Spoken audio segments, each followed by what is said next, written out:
আগের ভিডিও দেখিয়েছি আমরা দার্জিলিং রক গার্ডেনে গেছিলাম, সেখান থেকে চলে এলাম দার্জিলিং জুতে। তো এটা কিন্তু বাইরেটা অনেক রকম ছবি দেওয়া আছে, red panda, tiger, Himalayan leopard, অনেক কিছু ছবি দেওয়া আছে। ভাল্লুক, আমরা যেমন এখানে ভাল্লুক দেখতে পাইনি অবশ্য। এই পাখিগুলো আমার খুব ভালো লেগেছে, আর কি সুন্দর না মোটা সোটা গলুগুলো, আমার দেখতে খুব ভালো লাগছিল। এরকম অনেকগুলোই পাখি ছিল, আমি আবার সাইড দিয়ে কাজ তো হাই করছিলাম, বোঝাও যাচ্ছিল। আর ম্যাকাও পাখিগুলো আমি আলিপুর জুতে দেখেছি, কিন্তু অন্যগুলো দেখিনি। আর এই বন বিড়ালটা কিন্তু টহল দিচ্ছিল, এদিক থেকে ওদিক মর্নিং ডিউটি করছিল, যেহেতু মর্নিংয়ে গেছিলাম তাই বললাম। আর আমরা কিন্তু তারপর নিয়ে নিলাম আইসক্রিম, আমি নিয়েছিলাম চোকোবার, আর বম্মা আর মা নিয়েছিল কর্নাটো। আর দিদিভাই কিন্তু কোনো আইসক্রিমই খাইনি, এই যে আমি খাচ্ছি।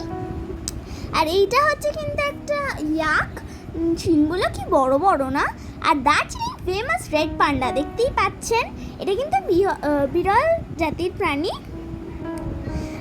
খুব ভালো লাগলো, গাছের ওপর বসে আছে, অনেকগুলোই দেখেছি, ফটোটাও তুললাম। কি সুন্দর মুখটা দেখতে না, রেড পান্ডার মতো।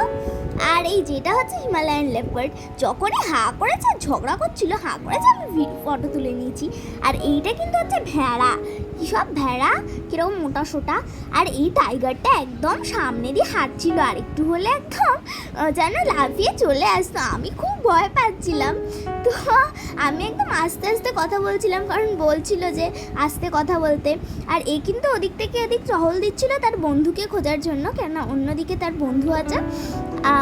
একদম সামনে দিয়ে দেখুন, পুরো সামনে ফটোটা তুলেছি। এই যে এদিক থেকে ওদিক শুধু ঘুরেই যাচ্ছে, আর কোনো কাজ নেই। আমার স্কুলে পিটিএম ছিল, তাই আজকে ভয়েস ওভার দিচ্ছি। এটা কিন্তু হচ্ছে হিমালয়ান উলফ, সবই হিমালয়ান। আমার পিটিএম ছিল বলে আমরা তাড়াতাড়ি চলে এসেছিলাম, আর এসে কিন্তু আমি আজকে ভয়েস ওভার দিচ্ছি। আর দেখুন এরা কিন্তু উকুন বাজছে, বাঁদররা। আর আজকের মতো টাটা।